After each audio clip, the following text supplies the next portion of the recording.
The Internet was invented in the United States in 1969. On May 15, 1982, Korea became the second country to develop the Internet when it succeeded in making an online network connection.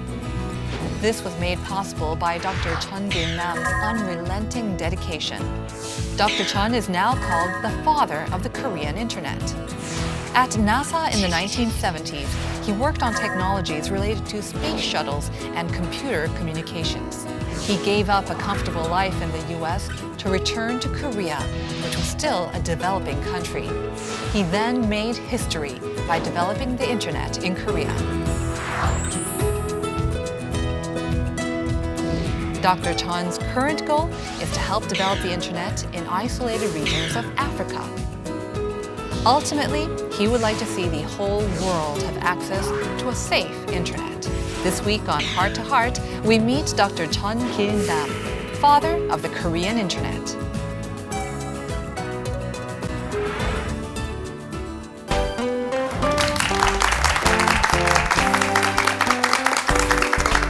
Dr. Chon Kilnam, so great to have you on Heart to Heart. We've seen you on TV quite a lot here in Korea because you're delivering a lot of lectures.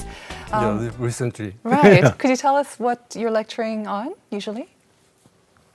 It depends. In the university, I teach the computer networking and the internet. And in the public, I tend to speak more on history of the internet. And then some topical issues. Depend on the audience. Right. Yeah. Yes. And the history of the Internet, of course, there's no better person to talk about it because you're known as the father of the Korean Internet. That's right. Do you like that title? And see, there are no free lunch. Yes. Because being a father of the Internet in Korea or the Asia means I have obligation. Of course. I have to record what happened. How did the internet start in Korea and Asia, and in each of those particular moment, what happened and why we did that one. I have to make a record. Right. And so that just sort of keep me busy these days. Yes. And we'd like to ask you to give a brief version, too, of how you came to develop the Internet in Korea in the early 1980s, just the second country in the world to develop the Internet after the US. How did that come about? Can you take us back in history? Oh, okay. There's a couple of things. Just to entertain you, I came to Korea in 1979. Then the next couple of years, I was very busy in several things, 3 things. First, mountain climbing.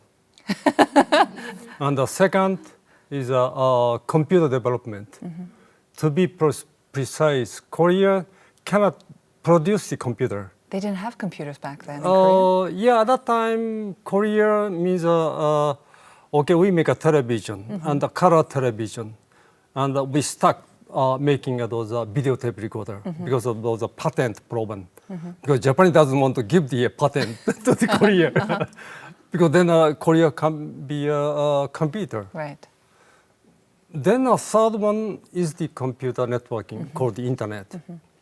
And this is not really the reason I came to the Korea. The reason is Korea set up the research institute in order to develop a commercial product of computer and a semiconductor. And so I'm in charge of computer development.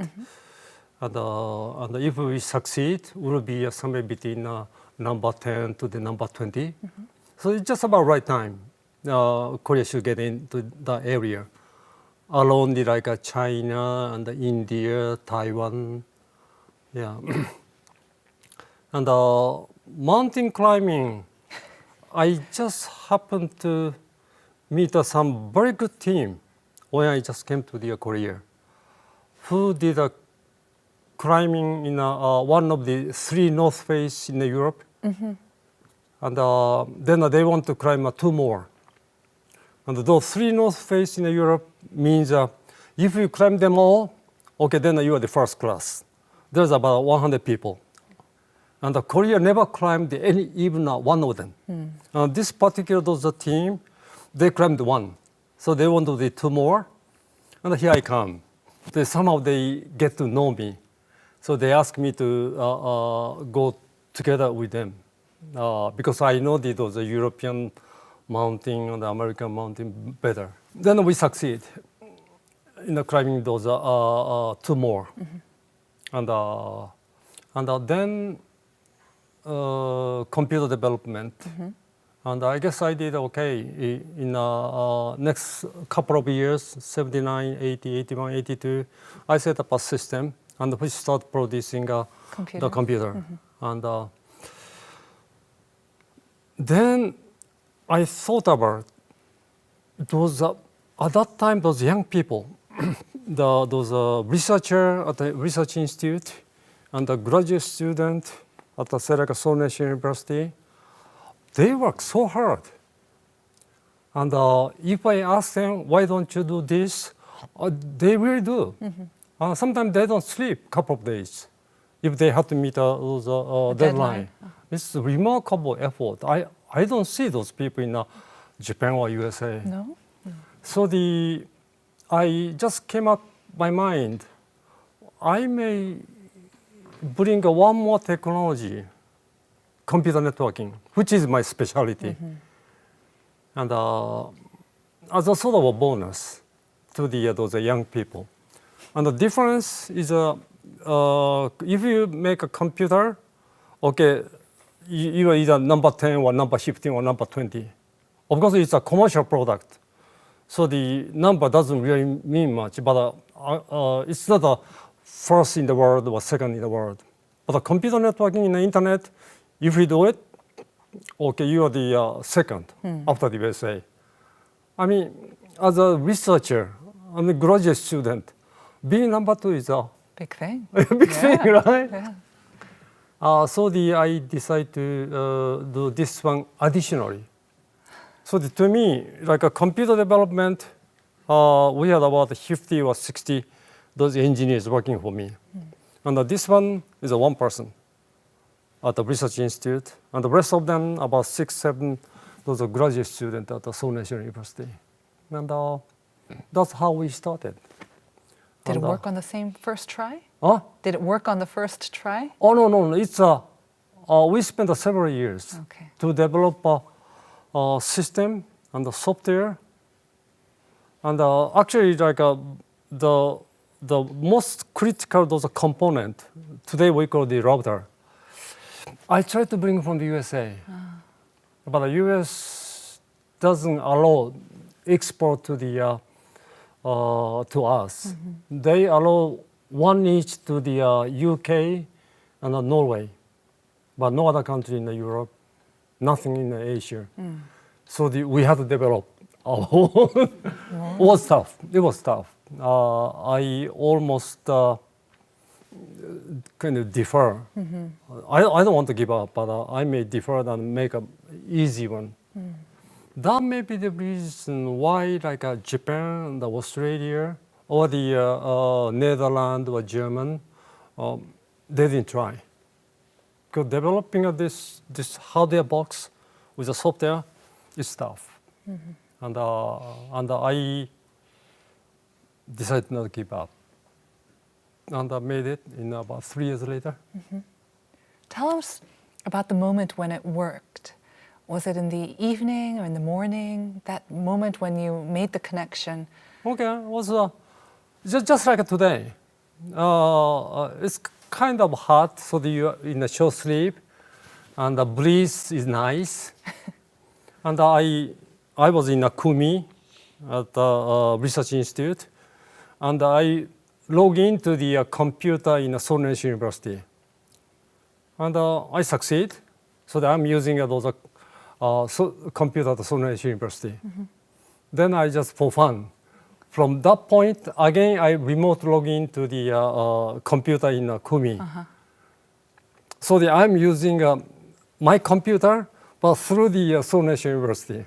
Was kind of fun to to test, and well, worked very successfully. Like compared to the what we did in the USA, of course they did it much earlier, 1969. Ours is 1982. But when they try from UCLA to get into the Stanford, they send the login, so they send the key L, click, and the L went over there. Then O, click, O went over there, and G, so login, and it's down.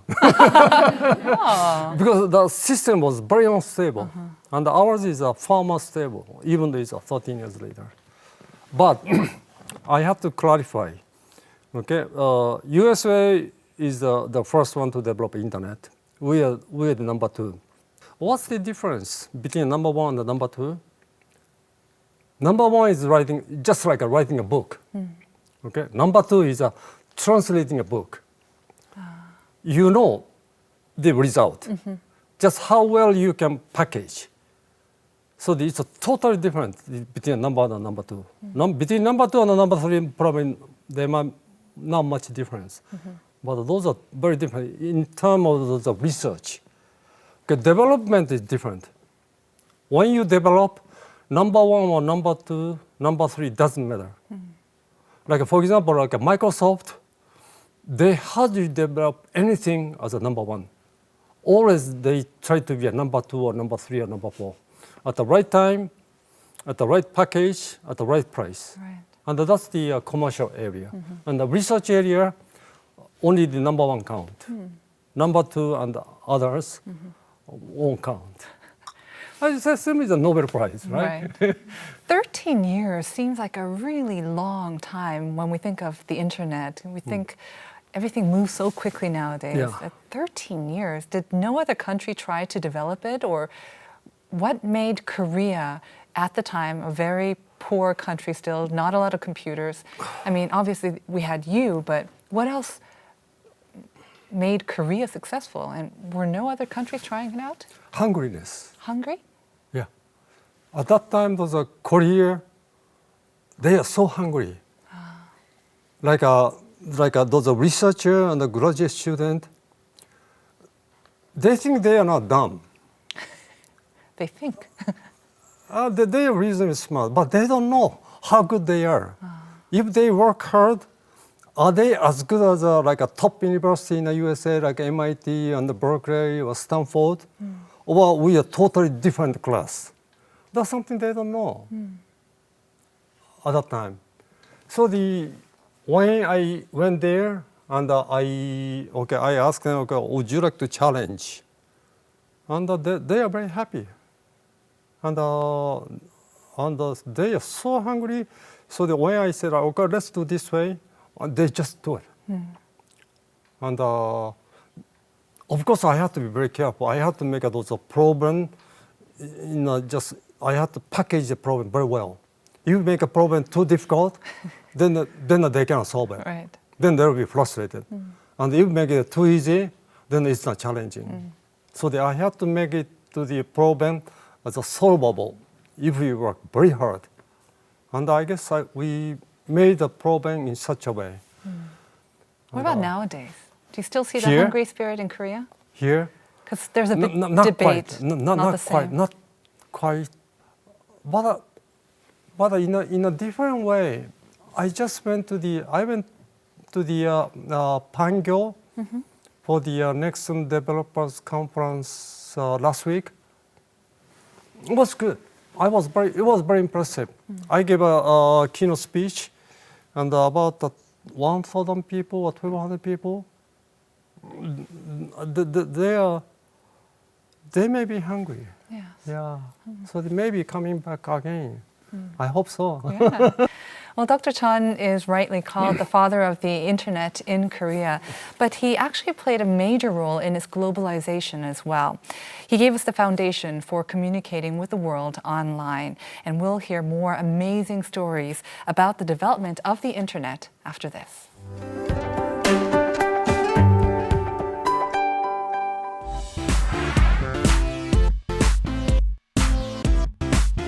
You knew 200 Korean words at the time. Were you okay? It was a traumatic experience, but every time teach 90 minutes, right? When I go home, I just fell down. It was so exhausting.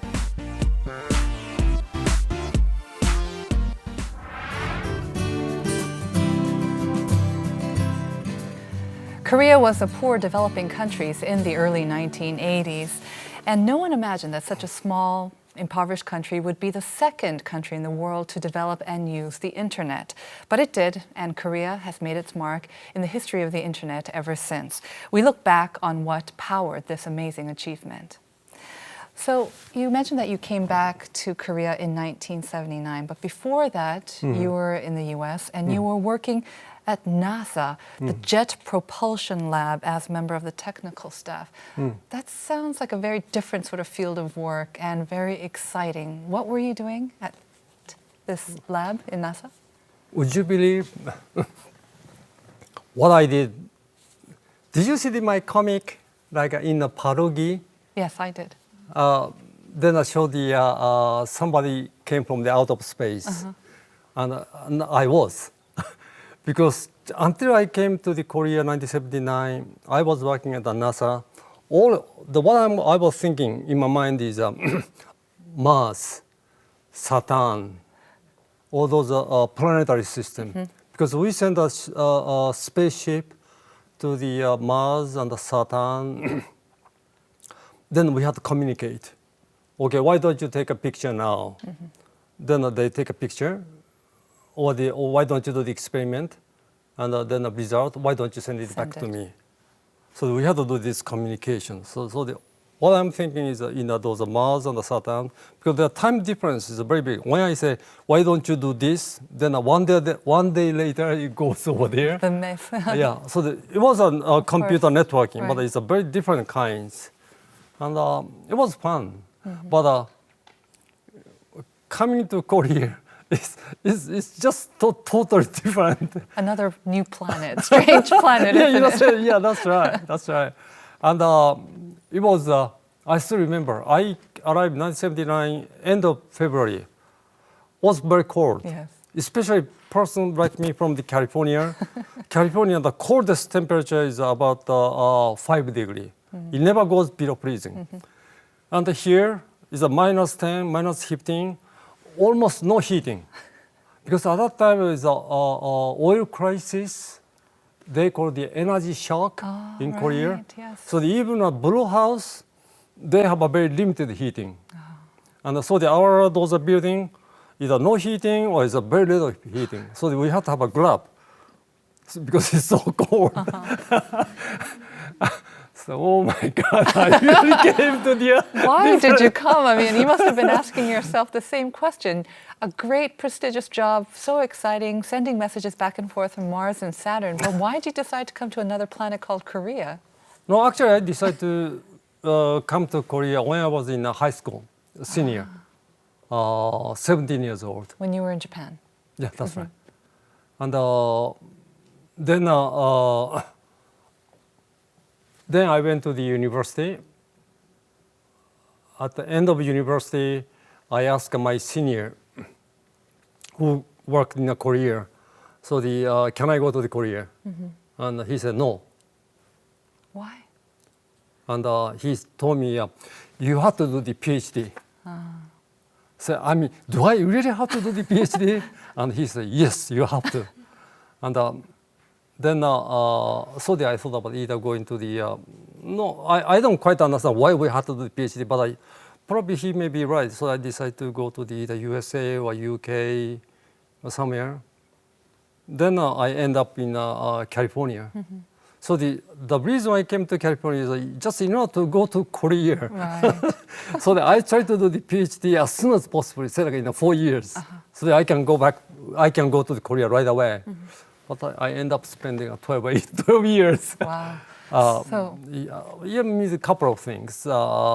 PhD didn't take that long, but I had to wait my wife to finish a PhD.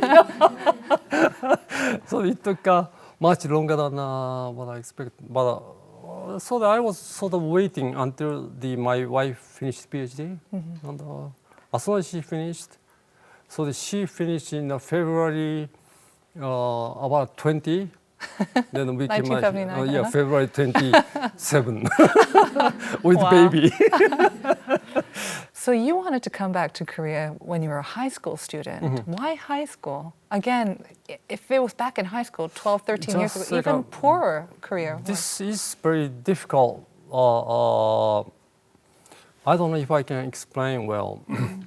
Okay, when I was in a senior in high school, 17 years old, I was the president of a student association with my high school. And at that time, either 1960, in Korea, we call the Sailgu, the April student revolution. Right. It's immediately after that one, end of April. In Japan, we had something very similar, fighting against the U.S.-Japan security treaty, those military treaty. And otherwise, it's both of them very similar. Then one day, we had a big demonstration.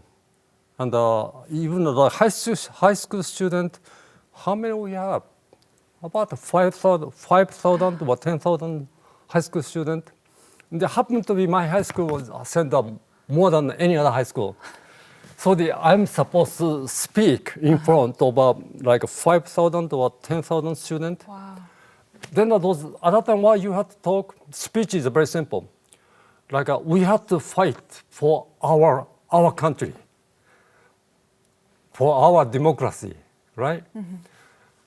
I cannot say our. Oh, Our means Japan, right? of course. Our country means our Japanese country, and I cannot say that. I just stuck. And what I was thinking in my mind was the Korea, like a Sailgu, like a student revolution. That many students died, and they are working hard. So I thought Japan is not a place to stay. I had to go to the Korea. And then you came to Korea Sorry. in a very cold February in 1979. Energy Oh, my crisis. homeland! Yeah. Were you welcomed back? Did people react to you? Was it what you had thought of? How did you feel? when They you are came expecting. back? And You knew 200 words, right? You said. What? You knew 200 Korean words at the time. Were you okay? It was a traumatic experience, but people at that time, I mean, as I said, they are hungry. They are expecting so much out of me. Like if they really trust, I can lead those computer development. And even those computer network development. And I mean, it's the professional speaking. It's a very good opportunity Right. with those dedicated, hungry people. And so I was happy, but in a day-to-day, was tough because I cannot speak with 200 words. You cannot really speak too much, and many of things I just cannot understand. What they cannot understand me either. And so the sort of a confrontation all the time. And that's the sort of natural, those cultural Right. shock, and you have to adjust somehow. And The lab was probably more comfortable for you, wasn't it? Even if you're not speaking exactly the same language, you're on the same page, same wavelength, maybe? No? do you know what happened? Like for example, as soon as I arrived, of course I work in a research lab, and also I gave a lecture at the Seoul National University. And then when I give a lecture, after the lecture, I just passing by, and they say, "Scott, is that professor speaking in the Korean or the English?" What were you speaking in?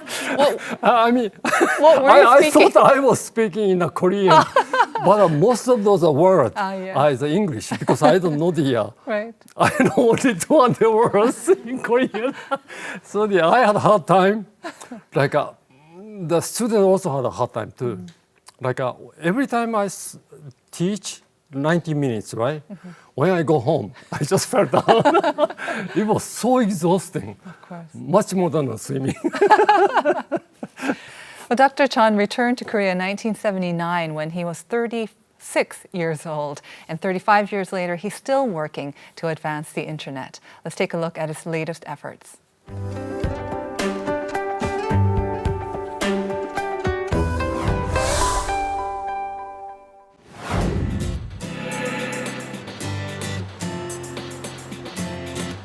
The Nexon Developers Conference, the largest of its kind in Korea, was held at the end of May. Dr. Chon Kilnam, father of the Korean internet, gave the keynote address. An hour before the lecture, there was already a long line of people waiting to hear him speak.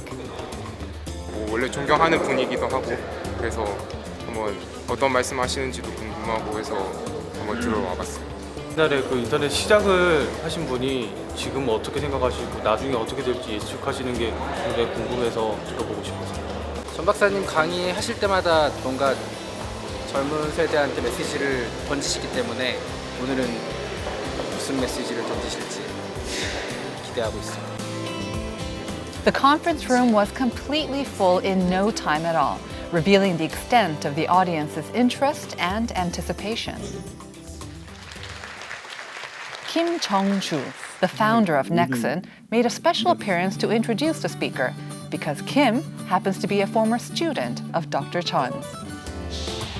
Dr. Chon Kilnam not only gave us a tangible legacy in the form of the internet, he also nurtured many talented people who in turn contributed to the development of the internet. That day, Dr. Chon gave a talk about the past, present, and future of the internet.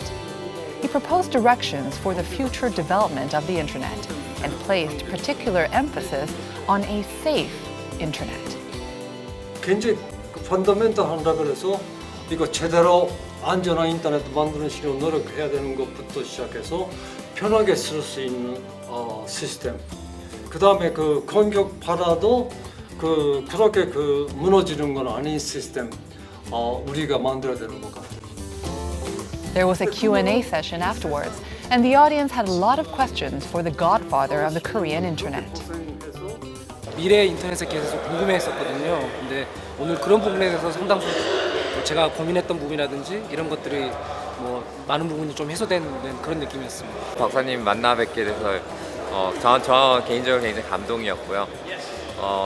진짜 오래오래 그 좋은 연구 많이 해주시기 바랍니다. 진짜 건강하셨으면 좋겠어요.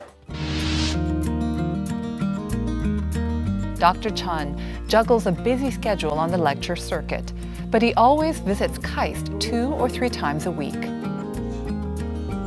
It's to edit a book he started 2 years ago, a part of a series on international internet history from an Asian perspective. 그 80년대하고 90년대 인터넷 어떻게 시작했어요? 아시아에서 라는 거 지금 한 50년, 60년 전하고 같이 지금 쓰고 있어요. Dr. Chon has always been a part of Asia's internet history, from its inception to its development and its current state. Dr. Chon's achievements span the globe. He is truly a part of the internet's past, present, and future.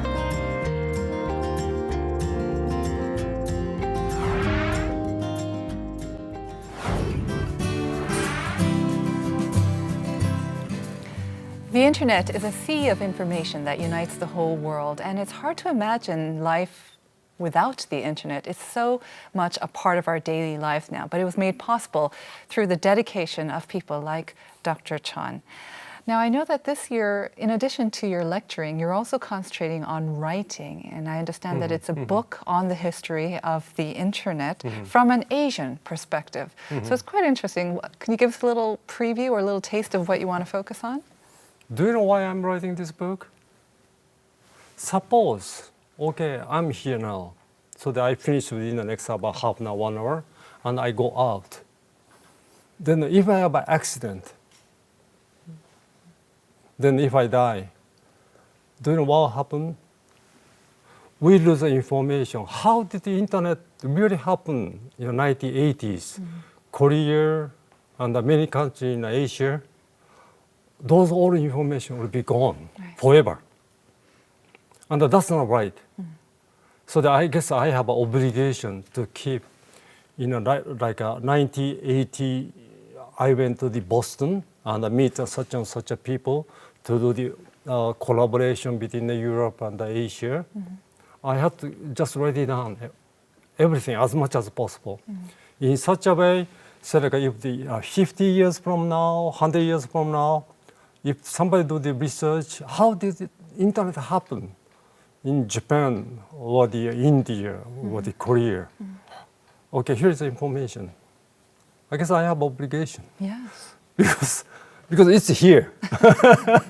Why now, though? Why not maybe 5, 10 years before, maybe 5, 10 years after you created the internet? Why now? No, you're pushing. Do you know, I'm really lousy in the writing. So that I was, in the last about 10 years, I was waiting. Somebody volunteer to write. Then I help him. Like even in my family, like my wife and my son, they are beautiful writers. And I'm just, you just cannot compare. I hate writing. But nobody volunteer. So and they start passing away one by one. So I just decided to do it by myself. How's it going? The first book in the 1980s is published. Second book, I'll hand in to the publisher end of this month, or sometime this month. Great. Is it in English as well? Yeah, because actually this is a collective writing.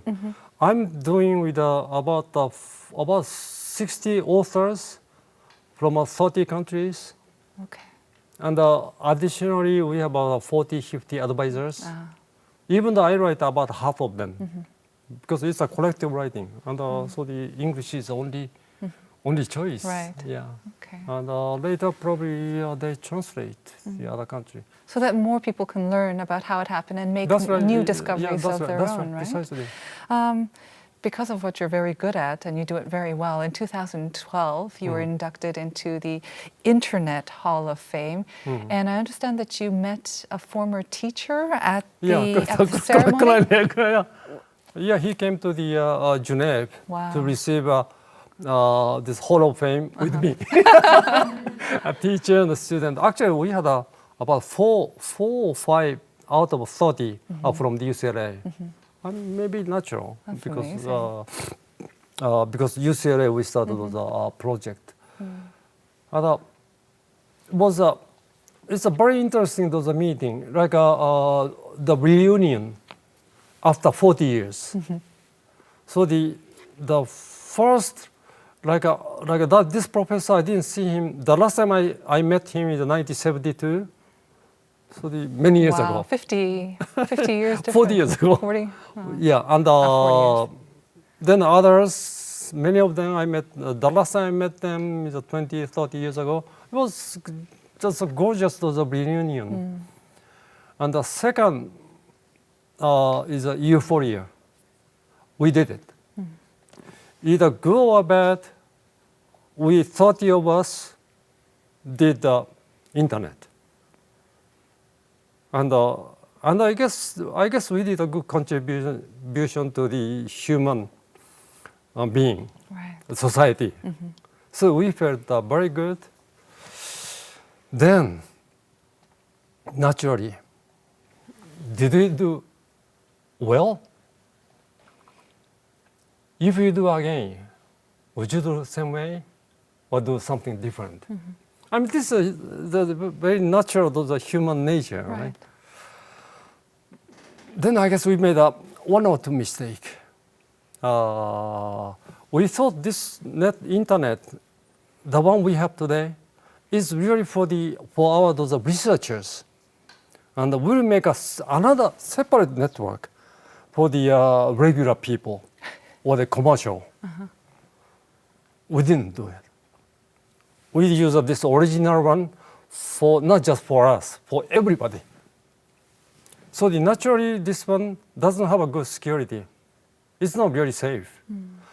Because this is for us. We know each other. And 1,000 people, 10,000 people, we know each other. So you don't have to make it to the secure.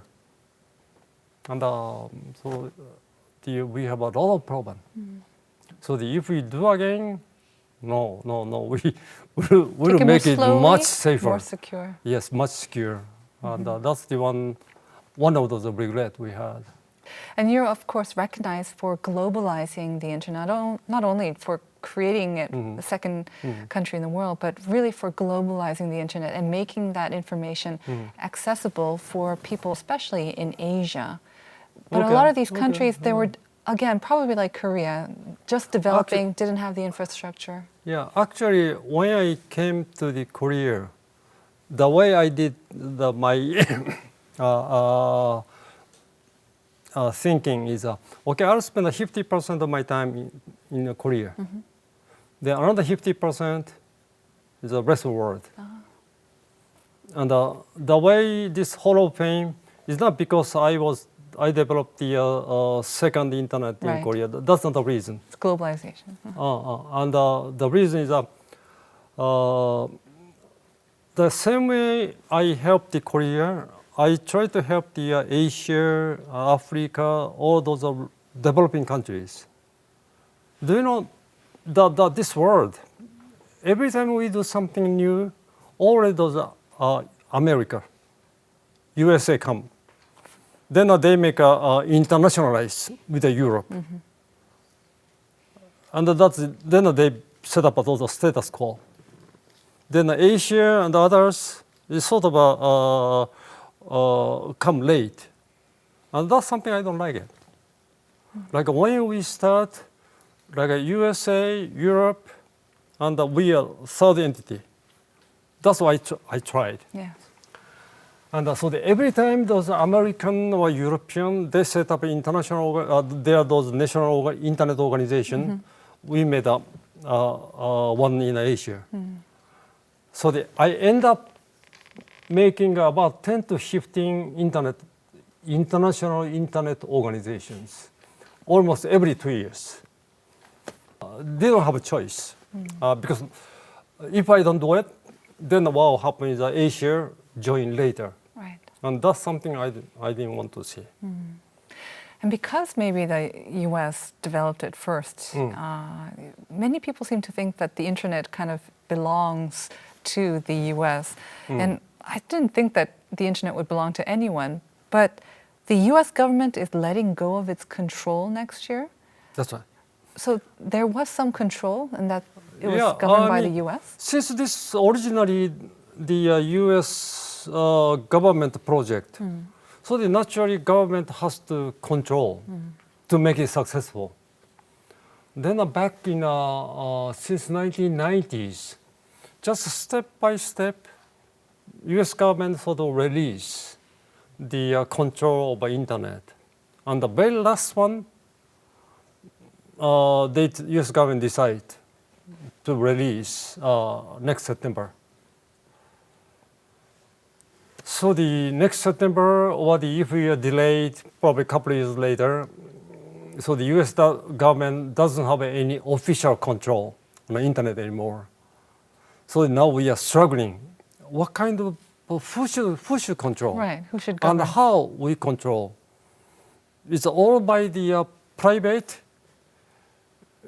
entity to control, or do we make those intergovernmental organizations, say like under the United Nations, in such a way, probably we lose those innovative internet.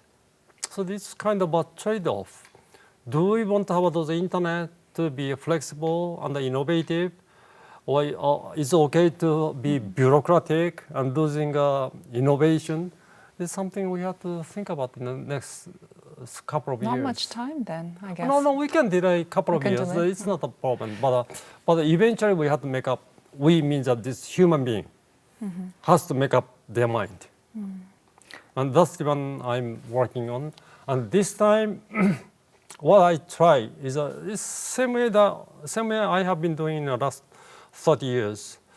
On this major decision, how are we going to have internet to be managed globally for next 100, 200 years? Let's all those countries to get involved. Do you know, as a Korean, like when we had like a United Nations, did we get involved? No. Like a USA, French, UK, Russia, they decide. But this time in the internet, I want to have all countries to get involved. So this all country means 200. To be precise, 193 UN member countries to participate on this decision making. Are there some discussions going on? Oh in yeah, this way? yeah. If you see my homepage, there's about 20 or 30 meetings every year now. Okay. It's almost ridiculous. Just way too many meetings. But can help. Well, Dr. Chon is internationally renowned for his contributions to the globalization of the internet, and he continues his efforts in the hope that one day a time will come when no one is excluded from a safe and secure internet.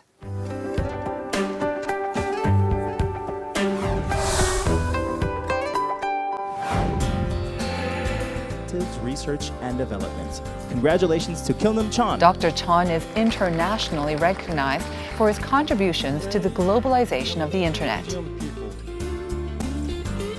He came up with the idea of an international internet organization as a way to enable efficient communications and lively exchanges between countries.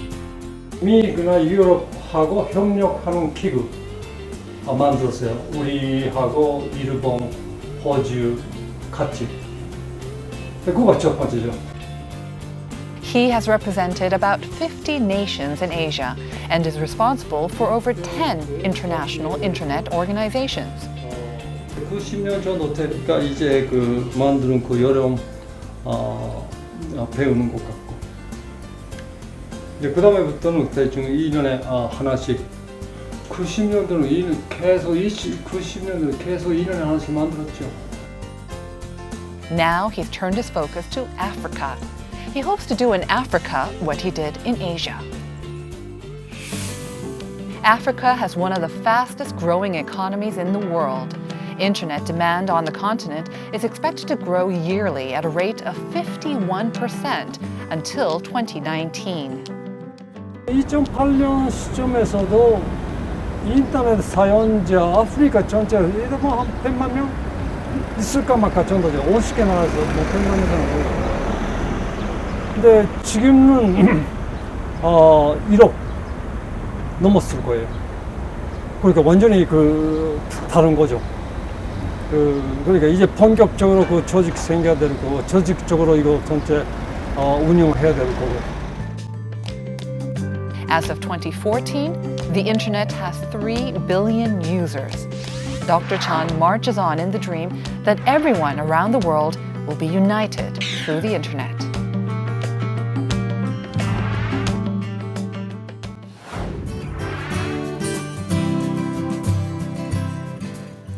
I'm here with Dr. Chon Kilnam, professor at KAIST and a major player in globalization of the internet and making Korea an internet powerhouse.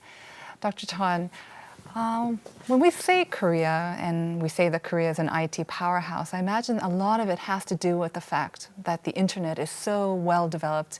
We developed it earlier thanks to you than at many other countries. But when it comes to being a leader in the internet, we still have a long way to go. And I think we can continue this conversation because of what you said about setting up this another organization to sort of manage the internet. What does Korea need to work on further to become a true leader in the internet? Okay, this one, let me explain. Maybe it may not be easy. Like when you say like internet powerhouse, or in Korean, they say like internet 강국 was strong in the internet. Usually you can measure by the number. But when we say like, are you the leader? Then you usually say, or you are advanced. We don't go by the quantity. Usually we say by the quality. Are you respected? Is your country respected?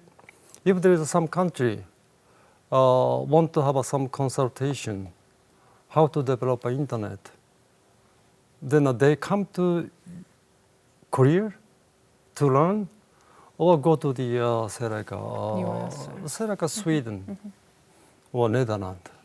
That's the sort of difference. Like a couple of weeks ago, let me ask you this different way. One of those telecom service provider in Korea said like, we are going to provide a service which is 10 times faster than today. If that's what you want, then you can have usually takes 1 minute to download. You can do in 6 seconds or 10 seconds. Right. Or that country, you see in the newspaper, again they are hacked. They lost like a 10 million, 15 million those customer the record. So by now, like those ID, national ID, is pretty much all gone to the underground. Like which one you care? You want to have a more safe internet in the 21st century, or the 10 times faster, 50 times faster? I mean, I guess it's obvious, and I want to see the Korea to be more respectable country in the internet and other area. So the other countries, they try to come to Korea to learn. Okay, this is the internet we want to develop, and not the way like unsafe internet we have today. It's a very, if you see in a newspaper or television all the time, somebody is hacked and lost all the time. And that's not what we want, I guess. Dr. Chon, let me ask you maybe a silly question, but why can't you help with the security, make the security better here in Korea? Are you doing that already that we're not aware of, maybe?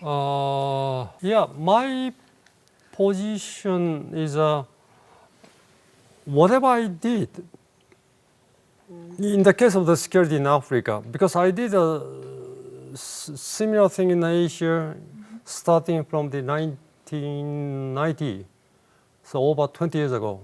So taking over there is much easier. And Korean security, yes, it has a problem. But it's a very tricky problem, and you need a very good elaboration to be effective. So the issue is, can I? Yeah, I have only 24 hours per day, or 365 days per year. Where shall I spend the time in such a way I can optimize? Right. Is something I have to think about, and yeah. So if the Korea want to have my support, why not? That's a promise then. Made on TV. Thank you very much. Well, it was a pleasure talking to you, and thank you once again for coming on the show, but for everything you've done for the internet and for changing the way we live, really. And we hope that you'll come back one day and also talk to us again. Thank you very much. Yeah. And that was our conversation with Dr. Chon Kilnam, the father of the Korean internet and professor now at KAIST. Thank you so much for watching, and join us again next time for more Heart to Heart. Bye-bye.